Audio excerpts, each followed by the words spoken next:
Have you ever visited a famous place but just didn't know how to capture the moment? Because I've got info for photographers, backpackers, cryptozoologists, filmmakers, friends, family, and more. Lesson 1 is have a backup plan for when things don't go your way. To pick up where we left off, on June 17th, 2012, we left Oxenholme, England, and took the train north to Edinburgh, Scotland. And I saw that the signs were now in Scottish Gaelic as well as English. Keep in mind, I don't speak the language, but in Gaelic, Edinburgh is called Dún Éideann, which means Fort of Aden. I doubt I'm pronouncing that correctly, but I got the tip to say it as if you're from Minnesota, and it'll sound pretty close due to the nasalization and monophthongization that exist in both types of speech. Sorry, my linguistics is showing. But I wonder if a lot of Gaelic speakers immigrated to Minnesota, and that's why the accent there sounds similar. I don't know. Either way, within walking distance of the Edinburgh train station, we booked beds at the Belushi Bar and Hostel. It was only us 4 and one other traveler in a room with 8 people for £15 per person. You remember in Season 2, Episode 1, I mentioned my John Belushi monologue felt like foreshadowing? The tough get going! I wouldn't have even recognized his last name if I hadn't done that monologue, but it stood out right away and ended up being the perfect place for us to stay. That first day, we did what we felt we had to. We didn't film any scenes that were too big, but instead we went to a restaurant and we all ordered haggis so we could taste it for the first time. For those of you who don't know, haggis is a famous Scottish dish made of ground sheep organs. We wondered if we'd be throwing up at the table and embarrassing ourselves in front of the waitstaff, but surprisingly, we all liked it pretty well, even though for a joke in the movie we pretended not to. And I think the reason why we liked it was because growing up in Salinas, we ate chorizo. And this Scottish restaurant even had chorizo on the menu because chorizo, like haggis, is essentially well-seasoned ground meat made from fatty organs, among other things. I'd never made that connection and realized how similar they were back in the US, but it definitely made me second-guess foods from other countries that I'd assumed would be gross. We managed to shoot the haggis eating scene in the restaurant while we were there. It was easy and on the fly. It was a little nerve-wracking to think I was holding a manual focus camera with no automatic focus, and if I didn't capture the moment well enough, there would be no haggis eating scene in the movie. Luckily, I focused on Erin before the waitress brought the food out, so I was prepared to get facial reactions even if I didn't perfectly capture the delivery. Keep in mind, we didn't ask if we could shoot a scene there. I just brought out the equipment we needed and set it up while we were sitting at the table and started recording right there at the table. We weren't a disturbance, we didn't ask for anything, and they didn't seem to mind. We found that in general the city wasn't quite as busy as London, and so it felt like there was a lot more potential to shoot here because of it. We split up after we left the restaurant so that we could explore as we wanted to. I made sure to get establishing shots of the city, but I wanted to make sure that we weren't shooting too much and gave everyone plenty of time to explore and have fun. I got into the habit of never trying to shoot much on the first day in a city, so we could spend that first day exploring instead. It was good for morale. We tried eating at an Indian food restaurant I'd stumbled upon that evening, one that was inset deep into a massive stone wall that ran through the city. And I learned this restaurant in Edinburgh was absolutely delicious. Easily one of the top 5 Indian food restaurants of my entire life. And we ate ourselves sick for a total of £17.50. I actually found that I preferred curries in Scotland to England generally, but I wasn't quite sure why. Storytime. We then went to a bar that night and sat down at a table, and one of us realized he'd never had a beer before, and he could order his first beer here. The laws were different than the US, and it's not like they were carding anyone anyway, so he walked up to the bar and said, "I'll have a beer." The bartender replied, Can I get you?" He froze. He hadn't thought this far ahead. He didn't know the names of any beers. Panic set in, and he looked around the room quickly, hoping he could find the name of something he could order. And a large, grizzled Scotsman from the end of the bar who'd overheard the situation kind of laughed a little and said, "Je m'appelle Artois." And he said, I'll have that. Of course, as most of you know, when you take your first sip of beer, everyone will see it on your face. And that was how in Edinburgh, Scotland, he got a Stella Artois as his first beer ever and got a whole bar of Scottish people laughing at his reaction to tasting it. We woke up in the John Belushi Hostel on June 18th, and realized we'd shot a couple scenes here that felt like Scotland, but nothing felt like it was specifically in Edinburgh yet. What did it mean to shoot in Edinburgh in a way people would recognize? We weren't sure what the city was known for other than being the capital of Scotland, but we saw that there was a huge castle in the center of the city called Edinburgh Castle, and that felt like the shooting in Edinburgh we were looking for. Now, occasionally we got kicked out of an area, but that was fairly rare. But that morning, we didn't even make it to the entrance to Edinburgh Castle. As soon as they saw the collapsible tripod and DSLR in the courtyard, we were told we could not go inside, even after we promised we would keep the tripod in a backpack. Once they'd seen the camera gear, we were not only told we couldn't use it, we were told we couldn't even enter the castle as tourists, which I thought was a little weird to be honest. But it meant we never got to see Edinburgh Castle, except from the exterior at a distance.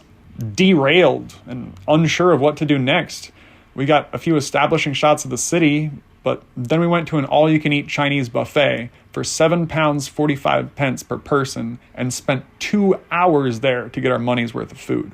While we ate, we came up with a backup plan for how we'd shoot what we could, and it ended up being a great way to refuel and regroup. We left the buffet and set off to accomplish our goals, and we were able to shoot in the Edinburgh train station for just over an hour, deciding to shoot as much of the lost in the train station bathroom scene as we could. We asked a train conductor if we could shoot on the train while it was stationary, and this very nice conductor let us get some great shots getting on and off the train. It felt great to have the realism of shooting the scene of Daniel getting lost on the way from Edinburgh to Loch Ness in the actual train station you'd have to leave Edinburgh from in order to get to Loch Ness, and with an actual Scottish train conductor helping us operate the train for the scene. That kind of reality felt priceless to me. We got a solid chunk of the plot on camera at that location before we got asked to leave when a larger train full of people approached the station. Honestly, it might have even been better than what we could have gotten at Edinburgh Castle. This meant that we had opportunities for incredible shots, but because we were shooting without permits, none of them were guaranteed. We had to arrive at the location and see if there was anyone who would care or try to stop us, and have a backup plan ready if it didn't work out. Guerrilla filmmaking in a nutshell. But in general, I'd say England and Scotland were the hardest places to shoot landmarks in major cities. We'd be traveling again that evening, but we had some time to kill before our train arrived, so we split up and regrouped a number of times so we could get shots of a famous bridge called the Northern Bridge, a park called the West Prince's Street Garden, and so we could go on a brewery tour called the Whiskey Experience. While on the tour, one of us bought a condom infused with Scotch-flavored lube, a jar of Nutella, and a sporran, which is a fuzzy little sack, kind of similar to a fanny pack but worn in the front while wearing a kilt, because kilts don't have pockets. These items will be important later on in our story. But we had a goal to shoot in Loch Ness. But goals are made in the mind, and they aren't always realistic. You might think they are, but when you reach your destination, you may realize it was a little more hypothetical than you were aware of. So, lesson 2 is make sure your goals are grounded in reality. That night, we started the last steps of the journey to Loch Ness. At 7:20 p.m., we took a train from Edinburgh to Inverness. We shot scene 21 on that train for about 20 minutes. There weren't many people on the train and no loud conversations going on, so we just shot it without telling anyone what we were doing or asking for anything. So nobody cared. After we finished that scene, Aaron mentioned that it was actually emotional, and I felt good about that. Glad to see that my writing ability could stand up to the ability of the actors and to see my ideas come to life. But as you can see in the footage, it would have been nice to have a camera that handled low light a little better. At 11:15 p.m., we arrived in Inverness, a small city whose real name in Gaelic is Inbirnies, which means mouth of the River Ness, known in English as the River Ness. Made sense now. We found out that to get to Loch Ness, aka Lake Ness, you had to get to the city at the mouth of the River Ness and then take a bus that ran parallel to the river in order to reach the lake itself. But that bus only ran during the day, unfortunately. And although it wasn't fully dark because of how far north we were and it didn't feel that late, it was pretty close to midnight. So we crossed a few bridges and found a park we were pretty sure we could camp in, and we set up our tents away from prying eyes. Before we went to sleep, we used a water purifier straw to drink from the River Ness, which felt obligatory, both because we had no other water to drink and because we felt like we'd be selling ourselves short to visit and not drink from the river. In 2012, that was something you could do. None of us got sick from drinking river water on our trip, but it's a little sad to see that now they have warnings about that water, to the point that they don't recommend drinking it even if you use a water purifier and boil it after it's been purified. And that's one reason why this trip would be more difficult today. You'd have to pay for that water and be carrying it everywhere. And adding pounds of water weight to our already very heavy backpacks would not have been easy. Keep that in mind if you're planning a trip like this yourself. We awoke on the morning of June 19th and packed up very quickly because someone walking through the park warned us about the penalties of camping in public areas, up to a 500-pound fine. But we really hadn't seen an alternative. Camping on public land is better than camping on private land, and we didn't see any signs to denote where camping on public land was allowed and where it wasn't. So we just made sure we were packed and hiking before it got too light out. We hadn't made a campfire, we hadn't left any trash or done anything more destructive than set up and tear down 2 tents. So when we left, there was no way to know anyone had ever camped there, and we felt good about that. We stocked up on food before going to the bus station that got us on the bus to Loch Ness. And that was where the hypothetical goal met the reality of life. Where is Loch Ness? Well, it's a lake, but we couldn't afford to charter a boat to shoot on the water. There are 9 villages around the lake, the most famous of which is called Dromnadrochit. But when the bus dropped us off there, it looked very similar to any other small Scottish village. Not quite the, oh damn, they're in Loch Ness, that we'd imagined. So we made our way to a shuttle to Urquhart Castle, originally called Castell Nasron. Remember, I do not speak Gaelic. I'm only saying these names to reinforce that what we know these places as are often translated from the native language, and that's not what they're known as in that area. In fact, Castell is where we got the English word castle from, and why it's spelled the way it is. Castell, Castell, Castell, Castle, Castle, Castle. Ah, my linguistics are showing again, but now you know why there's a silent T in the word castle. I bet your English teacher never taught you that. Anyway, after a tour of Urquhart Castle, we were allowed to roam free, and so we decided to shoot one of the first scenes of Daniel lost and on his own there. And let me tell you, it felt incredible to be filming in such a historic location, somewhere obviously associated with Loch Ness. But it was easy to see that this was a museum castle, frequented by tourists. It wasn't the "this is Loch Ness" we were looking for.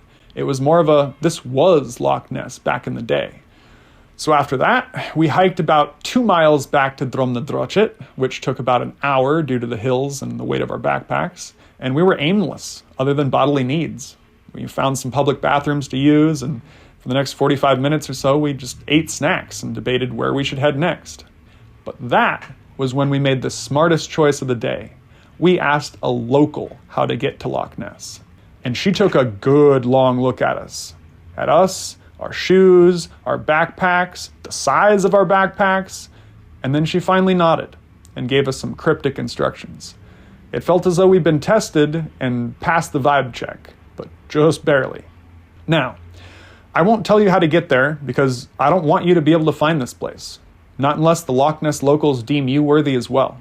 I don't think this place would still exist if there wasn't that level of security, I guess. You won't be able to find this. It's not on a map. There's no trail. It's just out there. And if you aren't told how to get there, you'll never know.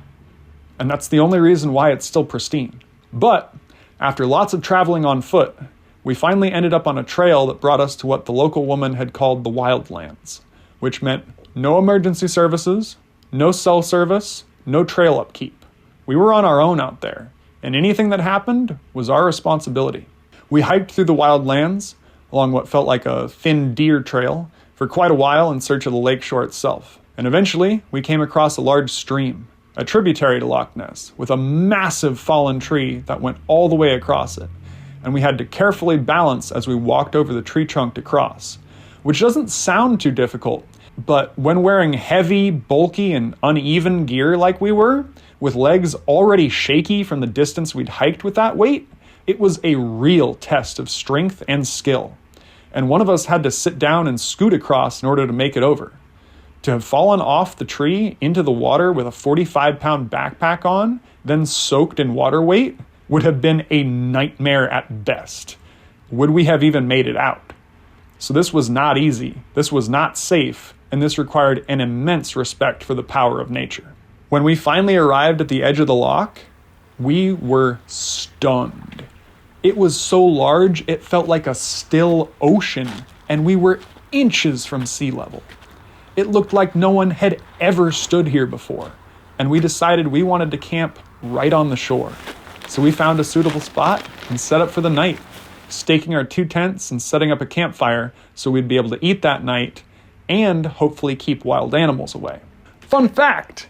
We didn't know this at the time, but there are lots of wild boars in the Loch Ness wilderness. It's called wild land for a reason, and we got very lucky we didn't run into one. Apparently keeping that fire lit decreased our chances of running into one a little, but the wild boar population significantly increased around 2014 to 2016, so it's even more dangerous now. Again, we definitely avoided disaster in a number of ways. Spoiler alert. Although we did hear a huge splash in the water, we didn't see the Loch Ness monster. But it was still one of the most magical nights of my life. We wanted to go in the water despite the cold, so I set the camera on a tripod facing the loch, and we all started to get in. However, it began to rain almost immediately, and we ran back to cover the camera. Now, once the camera was safe, we went back out into the water, deep enough to swim that time, because the idea of being in Loch Ness while it rained felt like too magical of a concept to miss out on. It felt like there was energy building in the air around us. The water was cold, but the rain felt warm on our skin compared to it. It was a very powerful, profound moment that stuck with me to this day. Lesson 3. Everyone's experience of the world is unique. This is a good moment for me to bring up that everyone's experience is their own, and I'm only able to give you mine. I wrote in my journal that the rain felt warm compared to the icy water, and we stayed in there until we were freezing. But another person wrote in their journal that the rain was so cold it made the water feel warm, but we got out too quickly. 2 people can experience the exact same moment differently, even when standing side by side. One of us thought we didn't film enough on this trip. Another person thought we filmed too much. Another thought we filmed just the right amount. Who can say when it's subjective? But people can even remember objective memories differently, like temperatures and locations. Was it cold that night? Did someone pick a fight at that party, or was that a different night? As someone who's studied memory extensively, this is one tip that helps me know if a memory is real or not. Is it first-person perspective, or can you see yourself in it? Every memory in which you can see your own head or face is a reconstruction. It's not a pure memory of what it looked like through your eyes, and reconstructions are much more likely to contain falsehoods. More on that later. Anyway, once we got out of the loch, we got a couple scenes filmed because the rain faded pretty quickly, including Jack and Daniel's I Have a Plan scene, the flamethrower. Ladies and gentlemen, please do not try this at home. We are certified morons. Also, if we get hurt during this, we're putting it up on YouTube. Fire! And the Skeet Skeet Lovebirds scene. We even had a shout out to Ray William Johnson moment because it was 2012 and at least 2 of us watched Equals 3 at that point. Really sets that moment in time. But when the sun set, the sky never fully got dark because of how far north we were, which was great for shooting night scenes, but we were left with an unusual dark blue sky. One of us began to look pale and kind of sickly in the off light. Someone mentioned vampires, and it occurred to me that belief in vampires could well have come from environments and situations like that, because I can tell you each of the things I noticed that happened. The lapping waves, the sound but barely the feeling of wind, the sheep baying in the distance. Like, actually, it was almost an audio issue for one clip. But what I can't do is I can't give you that feeling of depth and power, like the calm after a storm ends, but you still remember the sensation of the thunderclap. You know, I thought about vampires, Dracula, the Loch Ness Monster, and whether I believed in the supernatural. And while sleeping on the edge of Loch Ness, it felt like anything was possible. If I was to pick somewhere that felt like the most magical place on Earth, I would pick that shoreline where we camped, hands down. And that was how we experienced Loch Ness for ourselves, through the knowledge of the locals. We would never have gotten there if it wasn't for them. So we were incredibly thankful. In hindsight, this feels like foreshadowing for an English literature class I took my freshman year of college called Our Monsters, Ourselves, that focused on the genre of horror and in which we had to read both Dracula and Interview with a Vampire. But I'll get to that later. The next morning, June 20th, we got dressed and set up quickly, and we filmed as much as possible there before we had to leave. We managed to shoot scene 11, Great to be in the tent, scene 12, Skeet, Skeet, and scene 19, Looking for Daniel at Loch Ness. And that location solidified that we had a film on our hands here. We shot 3 scenes that were vital to the plot in a beautiful location, tying together a lot of the establishing shots of the cities that I'd gotten. At that point, we packed up the tents and other equipment into our backpacks and made sure the campfire was dead, drowned, and buried before we left. Because one thing we were dedicated to was making sure we didn't damage the environments we stayed in. We wanted other people to be able to have the same experience we did, and that meant we couldn't leave so much as a circle of stones on the ground. It looked like no one had ever been there before, and we wanted to make sure it still looked like that when we left. Interestingly, we saw an old woman wearing only pants and a t-shirt sitting at the shore of the loch, maybe 200 meters away, meditating barefoot, with no shoes, no socks, jacket, or bag of any kind in sight. We thought about just how difficult it would be to make that hike barefoot through the cold morning, and she instantly had our respect. So we took care not to disturb her at all, knowing that the land, although wild, belonged to the locals a lot more than it did us. Lesson 4. Being physically fit can help you avoid disaster. Storytime. To wrap up our time in Scotland, after we hiked for hours back to Drumnadrochit and got a bus back to Inverness, we had to split up to take 2 trains back down south. I believe because one train was fully booked. Either way, it made things a little nerve-wracking because that meant we were traveling in 2 groups of 2 to get back to London, and there was a connection in Glasgow, Scotland, so each group had to make sure we didn't miss the connecting train, or else 2 of us would be stuck in Glasgow with no way to get to France. Unfortunately, we gave the wrong group the wrong tickets. We had just finished shooting at the Inverness train station. We had shot scene 17, Well Daniel's story, Well Traveler's story, and scene 16, Daniel Left Behind Part 3. And no one cared what we did there at all compared to the Edinburgh train station. I'd say less oversight, but there was no oversight whatsoever. When we wrapped for the day at around 2 p.m., we went different ways because our trains left at different times, and one of us wanted to find a mailbox to send a postcard.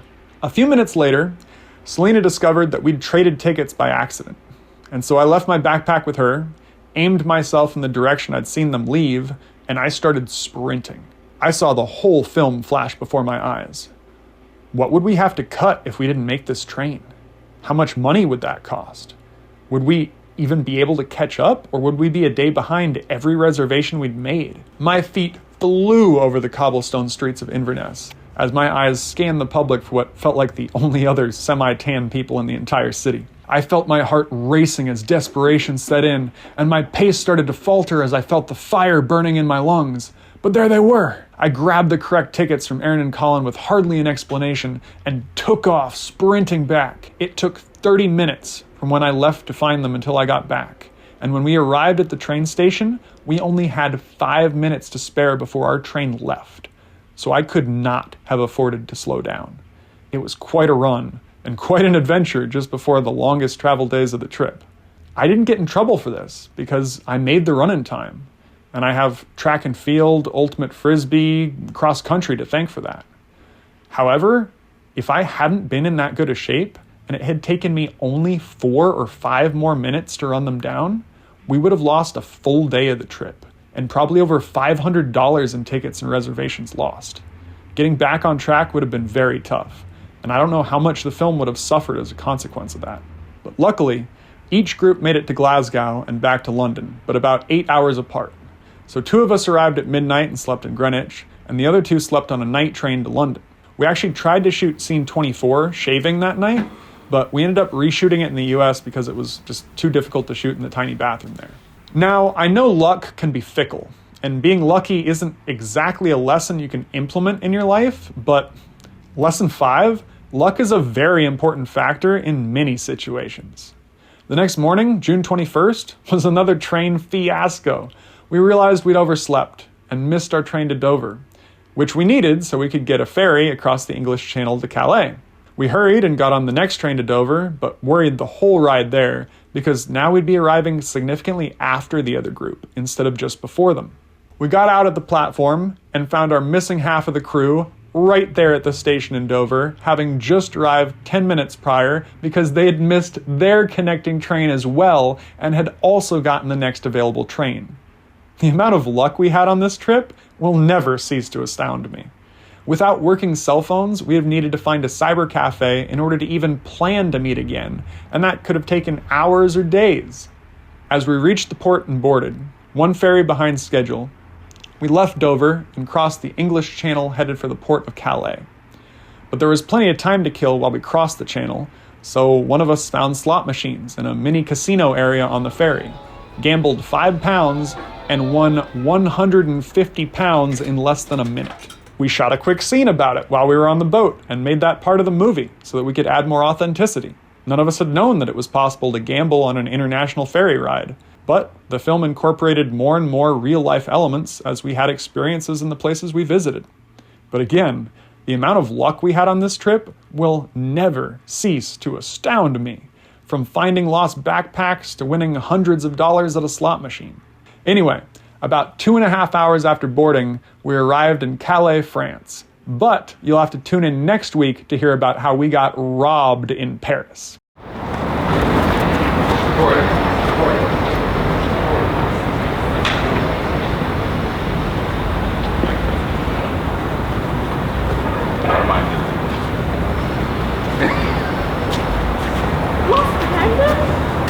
Hey, come back.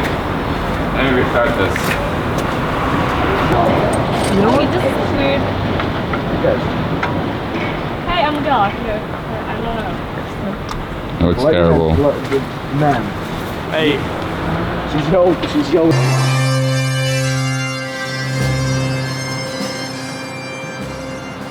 I am starving. Let's eat. Again? We just ate 2 hours ago. When he's hungry, he's hungry. There's no stopping him. We should get some haggis. Yeah. It's disgusting. It's food, right? So stupid. Just to switch around. No, just like this idea.